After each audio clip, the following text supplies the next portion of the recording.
কালকা রাতটা পড়লে পরীক্ষা, কি যে পরীক্ষা দিমু জানি না, সারাটা দিন বইটা লইয়া বই নেই। না, আজকে একটু পড়াশোনা করি, নাহলে পরীক্ষা খাতায় ডাব্বা পামু, তখন দিব মায় আমারে চেংড়ি বাড়ি। বইতে বইতে বইতে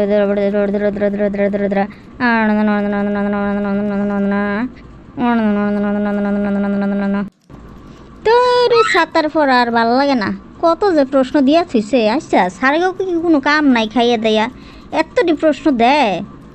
যাই একটু গিয়া রেস্ট করি গিয়া, বিছনায় গিয়া একটু শুইয়া মাথায় চিন্তা ভাবনা করি গিয়া, তারপর আবার আইয়া পড়ুম নে।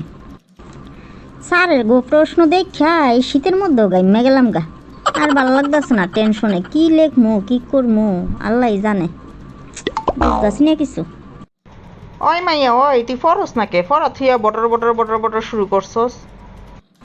দেখতাছ না এই শীতের মধ্যে বইয়া বইয়া পড়তাছি, পড়তে পড়তে আমার এই শীতের মধ্যে গরমে গাম ছুটতে গেছে গা। আমারে পড়তে দেখলে তো তোমার আবার বটর বটর মনে হয়।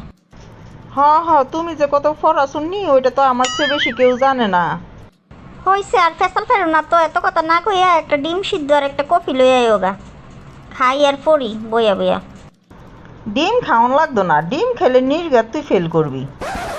আর ফরাত বলে তো খাওয়া খাওয়া করস রে, আগে ফর মন দিয়ে তারপর উঠটা খাইস। যেই ফোলাফানিরা পড়তে বলে খালি খাই খাই করে সেগুলির পড়া হয় না। কি কও মা, খিদা ফেটে লইয়া পড়মু কেমনে, আমার তো এখনই খিদা লাগিয়া গেছে গা। আমরা সময় রাত 3টা বাজলে উঠটা বইয়া বইয়া পড়তাম, পরীক্ষার টেনশনে রাত্রে সারা রাত ঘুমে ধরতো না। আর অনারকার ফোলাফান তোরা কি হইছস, আগে তোকে খিদা লাগে। মা তুঙ্গ লগে আঙ্গ পড়ার তুলনা দিও না তো, তুঙ্গ পড়া এত আসছিল নাকি? আঙ্গ সময় মাস্টারটা খালি এক গাদা পড়া দিয়ে দেয়। তুমি পড়া দেখো দেখো কতটি প্রশ্ন দিছে, তোমার মাথায় ঘুরে যাবে গা।